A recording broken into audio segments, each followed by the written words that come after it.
everybody, this is Julissa. Thank you so much everybody for coming back to my channel. Thank you so much to everybody who's listening right now in the podcast. It is Saturday, December the 7th, 2024. I wanted to come here and speak to you guys about this case that I thought it was very crazy. But before I continue, I wanted to say thank you to everybody who has been subscribing on YouTube, and thank you to everybody who's listening right now using Spotify. Please don't forget to follow me on Spotify, so every time I create a new episode you get a notification. Thank you so much everybody. Supporting this channel and supporting the podcast really helps me as a creator. But today guys, like I said, this case, when I first heard it, I was like, here we go again. This is not the first time this has happened. But by the way, I do have to give you a trigger warning. It could be very morbid what I'm going to speak to you guys about. So if you're sensitive to topics like this about somebody dying and things like that, maybe this is not the episode that you want to listen to or watch. But when I heard about this, I was like, this is it goes it almost goes hand in hand with like the demonic too. So there is a woman in Tanzania, a Tanzanian woman who kept the body of her pastor in her home, okay, for a couple months after he passed, because he had said to her before he fell ill that if something happened to him, that he would have died, he will resurrect again, right? And as you guys know, as believers in Christ, we know that we're gonna be reunited the minute we die. We're gonna be reunited once again in heaven with Jesus, right? But this case is bizarre because this woman, her name is Agnes. I'm gonna read to you guys more information, but the brief of the story is basically this. This woman was caring for her ill pastor in Africa, right? And after caring for him, he went to the hospital, got discharged. She took him home to care for him, and he apparently passed in her house, right? But she didn't really reach out to anybody, and it wasn't until the children of the pastor, went looking for him to bring him food, and they forced their way into the room that she was caring for this pastor, that they realized that the body that was there was so obviously of somebody who already had passed, and the body was already decomposing in a large state. So here's the thing with that, right?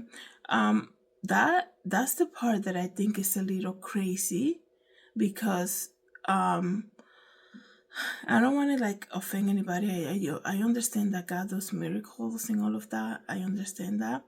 But even so, if God says, if she heard clearly from the Lord, or she said, I was just doing, like she said, she was just doing what the pastor wishes were, right? But here's the thing though. If that's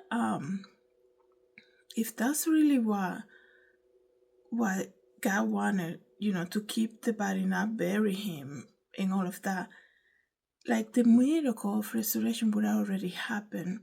And hear me out, because we all know the process of when somebody dies, right? And how long it takes for the body, the spirit leaves the body and all of that, but the body is gonna do, the process, right? We're all gonna get there, right? But our spirit leaves, and then you have the body that stays here, right? I don't want to get too deep into that, but what I'm basically saying is 2 months this lady was waiting for the body to be resurrected. You guys can only imagine, like I said, that's why I give you a warning in the beginning. You can only imagine the smell and all of that. And this is the point that I think it became a little demonic, or probably more demonic. I don't even know how to describe it, because why would, like I said, if the miracle was to happen, why, like God knows the process. He is the one who created us, right? So like, I don't understand. These are some of these stories that you hear about, and you kind of like have to read about it again to understand this actually happened. Like somebody actually thought about this. And one thing is to walk by faith, right? Like I said, believing that God will do the miracles. But like, like there is a fine line that it's just, it becomes this extreme type of radical. I don't even know how to describe it, but I'm sure you guys can understand that. It's like saying, I have faith that God is gonna protect me for whatever situation I'm going through in my life, and then deciding to stand in the middle of traffic, right, on the road, just walking up to a road and standing in the middle of traffic. That's not really faith. That's just basically being stupid, right? So God doesn't call us to be stupid, okay? And I'm not saying that this is the case here, but I'm saying I'll just give you that example, right? One thing is to believe that by faith, and to know that I'm like all over the mic, and to know that God is gonna protect you, but you also, he wants you to be wise and ask for wisdom. Okay, so this is where we have to, there's a fine line. So let me read to you briefly this story. Well, I basically told you everything, but let me see if we get more details. In a shocking incident in Kalinga Ward, Tanzania, local church member Agnes has been taken into custody following the discovery of the decomposing body of her pastor John Shira, which she had kept at his residence for 2 months, um, believing that the pastor will resurrect from the dead. A convention that ultimately led her to preserve the body after his passing in early October 2024. So just, a month ago, almost 2 months ago. The alarming revelation came to light on December 3rd when Amos, chairman of the sub-village, stumbled upon the condition of the pastor he made. The event has left residents on the ward a state of shock, grappling with the implication of such extreme belief and the limits of faith. Pastor Shira was regarded as a powerful religious figure, leading to the speculation surrounding his death and the subsequent preservation of his body. Authorities have begun an investigation following the discovery of the 70-year-old clergyman's remains, which has significantly decomposed, and the strong smell prompting local intervention. Residents of the village first expressed concern about the health of the pastor in October, because this man became very ill. He started coughing up blood and all of that, and then he refused to go to the hospital, and then he eventually did,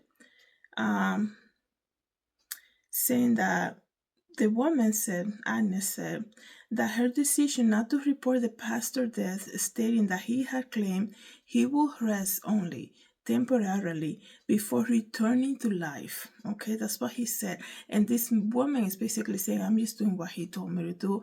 I just want the best for my pastor, basically. And she said, deeply convinced by his prophecy, Agnes began caring for the body as the pastor was still alive. And he eventually,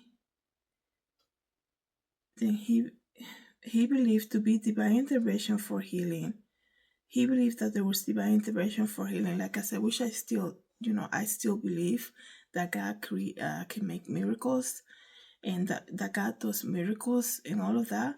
But this is, like I said, this is something,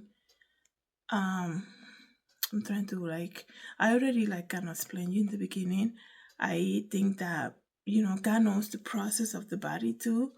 And I don't think, this is just my opinion. I'm being very careful what I'm saying. Like, a woman to stay with the body, I'm not trying to get too graphic here, but to keep the body like that long, that's just, that was just an extreme, and something else was operating here. I'm just gonna leave it at that. So, there was another article that I read that says his family was looking for him to bring him food, and then they basically forced their way into the house and to the room that she had kept him.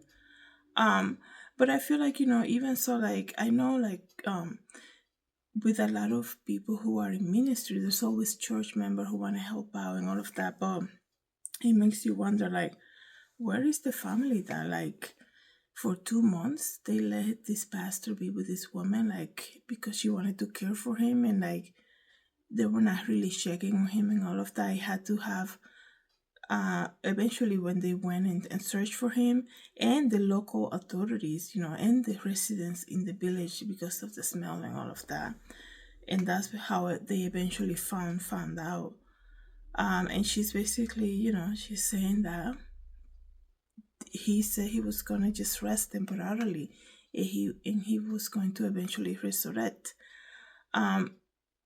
Maybe, he was talking about resurrecting in heaven with Jesus, right? And I don't know, like I said, definitely something else was operating here. Let me know, guys, what you think about this. I know this is not the first case. This is as crazy as this story is that did happen. This is not the first case, This is not the first case. I think death is part of all of human life, right? One day that's gonna happen to everybody who's alive right now. So I think that sometimes, we, let me try to say, it's almost like getting sick and all of that, like, we're humans, right? So trying to, like, to say, there was the Bethel Church, I think it was, that created this week revival, hoping and praying and, like, believing that God is gonna resurrect a child that had passed or something like that. That happened, I don't know how many years ago, not too long ago.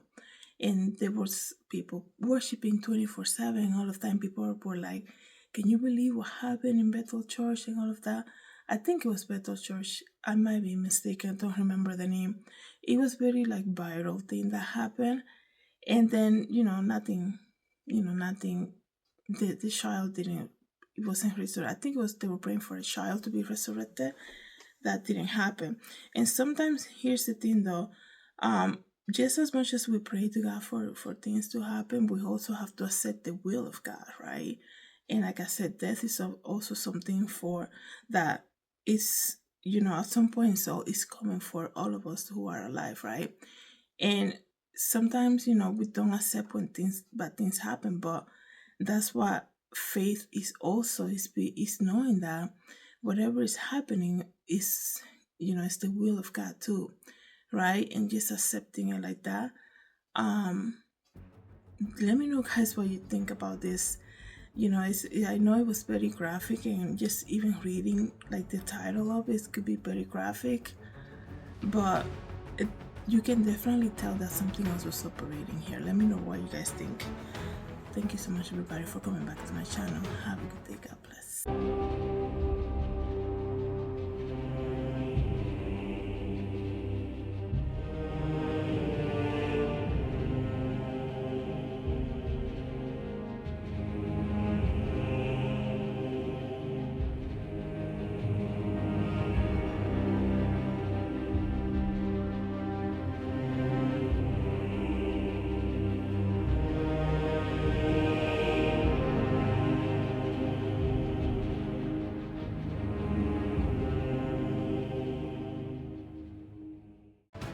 Hi everybody, this is Julissa. Thank you so much for coming to my YouTube channel. Don't forget to share, like, and subscribe, and I hope to see you in the next video. Have a good day, everybody. God bless.